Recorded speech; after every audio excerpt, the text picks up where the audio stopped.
Hi, I'm Eric, a certified Ontario teacher with over 15 years experience teaching math, science, language, and more. In this lesson, you are going to learn how to multiply using the standard algorithm. This will build on the skills and knowledge you learned from the previous two videos in this series about using an area model to multiply and partial product multiplication. For more about multiplying using an area model and partial product multiplication, click on the card up here to link to my video lessons. EJFullerton and EJFullerton.com, where class is always in session. Let's begin with a 3-digit by 1-digit multiplication question. Let's work through 452 multiplied by 4. I will show you a 3-digit by 2-digit example coming up soon, so stick around for that. To start, I'm going to circle the number in the bottom right corner of the question. This is always our starting place. It is good practice, especially when you are first learning multi-digit multiplication, to identify the starting place. Now that I know where to begin, I can continue to answer the question. You will always multiply the bottom digit by the top digit, working right to left. So I'm going to multiply 4 by 2, which equals 8. Since 2 is in the ones place, I'm going to write the 8 in the ones column. On to the next digit. I'm going to multiply 4 by 5. That is equal to 20. Since 20 is a 2-digit number, I'm going to write the second digit, the 0, in the tens column because I'm working right to left, and I carry the 2 above the next digit to multiply. So I carry it above the 4. I will have to add that to the product in my next step. Notice that my ones column and my tens column line up. Finally, I need to multiply 4 by the final digit of the top number, another 4. I multiply 4 by 4 to get 16. But I also need to now add 2 from earlier, giving me 18. Since this is my final digit in the top number to multiply, I will write 18 in my solution line with 8 in the hundreds column and 1 in the thousands. So the solution to 452 multiplied by 4 is equal to 1,808. What did you think about that? Click on the card and answer the poll question for number 1. And while you're at it, if you haven't done so already, please like this video and subscribe to my channel. Thanks, I appreciate it. If you are having difficulty, remember to go back and re-watch this part of the video, or click on the card to review my previous 2 lessons about multiplying using an area model and partial product multiplication. Both of those videos will help you when learning to multiply using the standard algorithm. Now earlier, I promised you a 3-digit by 2-digit question, and ready? Here it is. 987 multiplied by 65. Once again, I'm going to start by circling my number in the bottom right corner. This time it's a 5. Now that I know my starting place, I can multiply the bottom digit by the top digit, working right to left. 5 multiplied by 7 is 35. So I'll write the 5 from 35 in the ones column. Since that's the first multiplication I've done for this question, I then carry the 3 and place it above the next number to be multiplied, in this question, the 8. So 35. I will need to add 3 to the product in my next step. 5 multiplied by 8 is 40, plus 3 is 43. So the 3 goes in the tens column.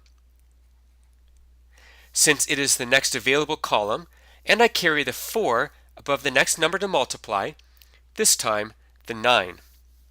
As before, I will need to add 4 to the product in my next step. Now I'm also going to cross out the 3 that I just added since I'm done with it. That way I won't get confused later. Continuing, 5 multiplied by 9 is 45, plus 4 is 49. Since this is my final digit in the top number to multiply, I will write 49 in the solution line with the 9 in the hundreds column and the 4 in the thousands. I'm going to cross out the 4 that I just added since I'm done with it. But wait, I'm not finished yet. As you'll recall from the partial products video lesson, I need to multiply every part of 987 with every part of 65. I finished with 5, but now I need to multiply by 60.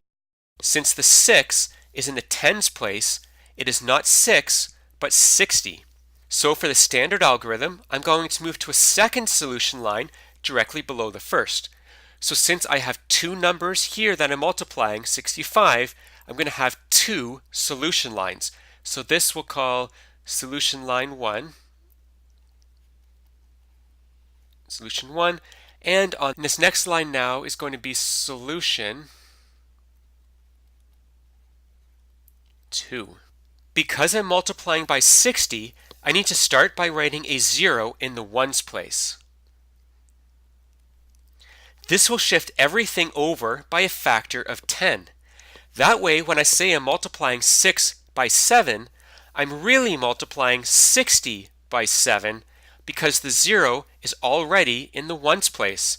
Pretty nifty, eh? Now that the 0 is in place, I can continue multiplying, moving from right to left.